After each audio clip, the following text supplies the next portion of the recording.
Hi guys, welcome back to my channel and welcome to my first ever sponsored video. So this video is in partnership with Superdrug, which I'm not gonna lie, I'm really chuffed to be able to say. I've been a big fan of Superdrug for a long time. They have been the forerunners, in my opinion, the forerunners on the British high street for bringing cruelty-free and vegan, accessible makeup and skincare. Specifically skincare and body care and toiletries up until now.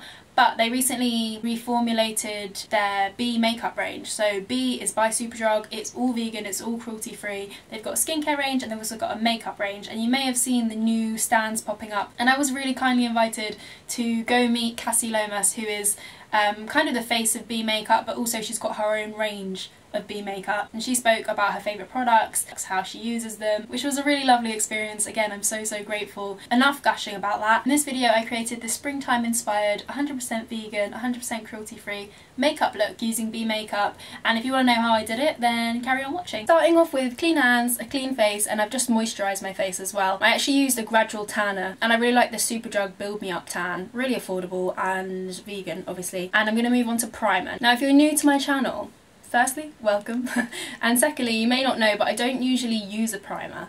I'm quite lazy, so I usually skip a primer and just use a moisturiser as a primer. But as we move into the spring-summer months, I mean, I'm going to be sweating more. I don't know about you, but I will be sweating more. So I want something that's going to make my makeup last a bit longer. I have normal skin, so I don't get crazy oily, but we sweat. That's what we do, we're human. So I am going to use a primer. I'm going to mix two together. So B have a couple of different primers, and I'm doing this on recommendation of Cassie herself. She said that if you mix these two together, they do different things. So this one is the priming souffle. It's kind of moussey, bouncy in texture, good for pore filling. So I've got quite big pores just around here because I used to have really bad acne. I've mentioned this before, I sound like a broken record, but I used to have really bad acne and I used to pick my spots all the blimmin' time. Sounds really gross, but it's the truth.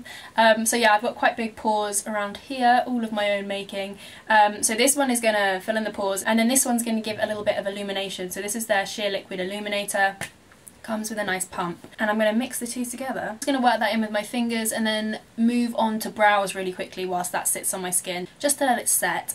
And I'm going to use their brow styler, this slanted pencil, so you can either use it this way to fill in the gaps or this way with the pointed section to draw little hairs. So I'm just going to fill them in and then brush them through. Now they do two kinds of foundation, matte and silk. Silk is more of a kind of hydrating, silky satin formula, and the matte one is matte. I don't really know what colour I am because sometimes I'm wearing fake tan, sometimes I'm not. I've got three shades here which I've been finding mixing together works quite well. I've got N1, which is the lightest one, C2 and W3. It's quite a good match, so I'm just going to pop this on with my fingers and just work it into the skin. They're definitely a lighter medium coverage, but they're buildable. And another thing they mentioned is that the whole range was designed with makeup artists in mind, which I think is really cool. Like I personally, I mean everybody loves a foundation with a pump, but I like ones like this because you can control how much comes out and therefore waste less product, which is always great. I'm all for having a little bit less waste in this world. I've also got it all in my hair. I'm actually going to blend the second layer in with a sponge. I do a couple of different shapes of sponge, but I like this one because it means you can really get into the inner corner and around the eyes. I have quite small eyes, so sometimes with tools quite hard to get in the different areas, in the different nooks and crannies. Wow, this foundation builds so nicely. The combination of the two formulas gives a really nice satiny, sheeny skin. You can build it up in the areas you need it. So for example, I put quite a lot underneath my eyes. Yeah, it's covered my eye bags pretty well, but I am going to put concealer on as well because it's me and my eye bags are pretty dark. I'm going to actually mix these two. So this is their Flawless Duo Concealer. They said they're looking to expand their shade range, as I think a lot of brands are now, which is, oh, that is a postman, that is a postman. One moment. As I was saying, they did mention they are looking to expand their shade range, which is obviously really important. I'm also going to take their Radiance pen, as I mentioned. Not so much for coverage, just for a little bit more glow. This is quite comparable to a certain clicky pen, which adds a bit of radiance, which is a bit of a cult classic. Mentioning no names, but I think you know what I'm talking about. This might be a winner for you, especially if you've recently gone vegan or cruelty free and you're trying to replace stuff in your makeup bag. Winner winner chicken dinner. Vegan chicken dinner. Am I right? I'm going to set everything in place with their setting powder. Huge fan of these brushes. I've mentioned their blending brush and concealer brush in a favourites video before, and they're amazing, but their powder brush, it's so soft, but it also dispenses such a good amount of product. I know that sounds really stupid, like a brush is a brush, but it's noticeably soft, you know? There's no need for non-synthetic brushes, in my humble opinion. I think that synthetic brushes do such a good job at applying product, all kinds of product, powder product, cream product. With the synthetic bristles, they obviously don't suck up as much product as animal hair bristles would do. So if you're looking for vegan brushes, I highly recommend the Bee brushes. They are so good. Some of my friends have got these brushes as well, even ones that aren't vegan. They say they're really, really good. I love how they look as well. They're very professional. I like how they've got the name of what they are on them. Makes it all very simple. With that same brush, I'm going to pop a little bit of blusher on. And this is a very springtime colour, isn't it? It's called Tempt Me. And it's very nice. Like, it looks quite scary in the pan, but it gives a really nice colour to the cheeks. Talking of scary in the pan, do you just wait 1 second? So this is not something, if I was browsing the shelves in a shop, it's not something I'd think, yeah, that's gonna work for me. I'll be able to use that and it won't look ridiculous.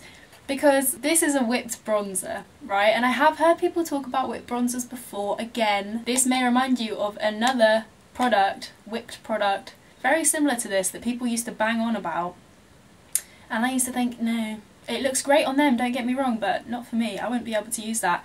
Alas, this is actually really quite lovely. This is the Cassie Loomis whipped bronzer. It looks scary in the pot. Don't get me wrong, I get that it looks scary, but what you need to do, this is what she said, you need to just take a very, very light hand. And actually, she's not wrong. Like, if you take a light hand, this looks beautiful. You can build it up. Instead of having a cream finish, it dries to a matte finish, or kind of a powder finish. So I'm going to take this duo fibre brush. I always dust a little bit on the back of my hand first, just so I don't balls it up. Squish the brush down a little bit and start to shape my face. And blend, blend, blend. This is a lovely brush as well, actually. Up into the hairline. I'm kind of doing that traditional 3 motion where you do under the jawbone, under the cheekbone, and then on the forehead, but also trying to do it where the light would hit as well, if I was naturally tanned.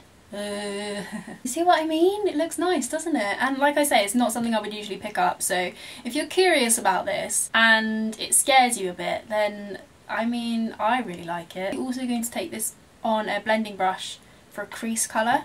I've been doing this quite a lot recently because I love using the same colour on my cheeks as I do on my eyelids. I think it ties the whole look together, and obviously it's convenient because you can just use one product for different things. If you haven't watched my channel before and you don't know this, I'm a big fan of a multi-use product. Convenient, saves time, saves money. I'm going to leave it as that at the moment because I'm actually going to go in with another warm colour. And this is a blusher again, but this is the shade Bittersweet, and it's quite a bright rusty orange shade. Quite a spring colour. I'm just popping it all over the lid with that same brush, bringing it out a little bit, building up the colour on the outer sides, outer and inner portion of my eye. Also going to run that same shade under my eye. This is quite cool, doesn't it? It's like one wash of colour, very high fashion, you know, brought out, elongating the eye, makes the green eyes pop. I am also going to go in with some pigments, so I've got one by Cassie Loomis. She's got 4 different shades. This is Supermodel Sheen, and I'll just swatch these quickly. This one here is Supermodel Sheen, and this one is Ziggy. I'm thinking I'm going to mix these two together and pop them on my eyelid, again with the mixing of colours. Yeah, that looks cool. Popping it on the eyelid where I kept most of it clear, and blending it with my finger. And I've just taken the blending brush and tried to make it look all nice and seamless. I'm also taking their contour stick, double-ended contour stick, and taking the lighter shade under my brow bone, popping a little bit at the tops of the cheekbones. I'm also going to take Supermodel Sheen on a little fan brush. Again, a nice multi-use for this product. And I'm not really a highlighter kind of gal, but when in Rome, eh?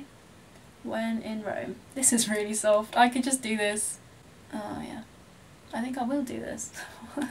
Just before I go to bed, just Next I'm taking a kohl pencil and I'm just going to run that along my upper lash line and wing it out a little bit at the edges. I love a winged liner, I do love a winged liner, but sometimes you want something a little bit more subtle. And the cool thing about these is they are retractable, so you don't need to sharpen them, but if you want a sharp point, look at this little bit that comes out of the butt. It's a mini sharpener, and you just take it, pop it on there. I'm not going to do it because I'll probably snap it off, knowing me. But yeah, that's quite handy. I'm just putting some of their volumizing mascara on This is a bristle brush, quite a straightforward brush actually, but I do like brushes like this. Typically they are the brushes I gravitate towards. If you're not after a waterproof mascara, you may not like this. I don't know if it claims to be waterproof. Water resistant, smudge proof. I mean, I would say waterproof, smudge proof, life proof, sweat proof. If you want something for the gym, this might be good actually, because if you were to sweat, you know when when the sweat comes down. I've been talking about sweat a lot in this video. That is not intentional. I mean, summer is synonymous with sweat in my book. That's a bit of a tongue twister, isn't it? Forgot to curl my lashes. Rookie error. Life hacks. Curl your lashes with your fingers, except don't, because that kind of hurt. Right, what have we got left? Lips. I've got two options here. One is outside of my comfort zone, one is within my comfort zone. And I know we grow the most outside of our comfort zone, but I don't know. I've worn this 2 or 3 times and I get a lot of compliments on it, but I don't know if it's going to clash with the eye. But it is springtime, isn't it? So maybe I'll go for the bright. This is their liquid lipstick in Lulu. The other option is a matte lipstick called Jinx, more of a brown nude. I'll just swatch these quickly. The matte lipsticks are not matte, you know, they have got a bit of cream to them. I would say a semi-matte, but the liquid lipsticks do dry down matte, and this is pretty much a neon. Hopefully you can see that there. Oh, the light's coming through, sorry. I'm going to try it with the nude shade. No, I'm not. I'm just going to go in with the bright shade. If you are as awful as I am at putting on liquid lipstick, what I like to do is to, instead of doing it in one swift swipe, as a lot of people somehow manage to do, I like to do it bit by bit. And if you look at yourself in the mirror as you do it and stop and kind of look at different angles, you'll be able to see if you've gone over the line, if the line's wonky. What I've done is not perfect, but I'm also going to take their concealer that I used earlier and just tidy up. Times like these when these little brushes really do come in handy. Just make sure it's a clean brush, because what I've done before is go to do this and I've used a brush that I've also used to smudge out my eyeshadow. Not what you want. These dry down to a kind of, they are matte, it's just got a little bit of tackiness to it, but it's not uncomfortable, it's not sticky. That's the kiss test. So as you can see there, they're not transfer proof, but I find when they've got a little bit of movement to them, they're a bit more comfortable. That's pretty much everything. I think I might set my face, but I'm going to take their hyaluronic acid face spritz, which isn't technically a setting spray, but I suppose you can use it. You can use makeup however you so choose. But it works like a charm, and it's also got hyaluronic acid in, which is great for plumping up the skin. And this is the finished daytime spring appropriate makeup look. If you want to know any more information about Bee, I will put their links and some information down below. Definitely worth checking out. If you've got any friends that have just gone vegan or are going cruelty free, tell them to have a look at the Bee stands in Superdrug. And I hope you have a lovely springtime, and hopefully I will see you very soon. Bye!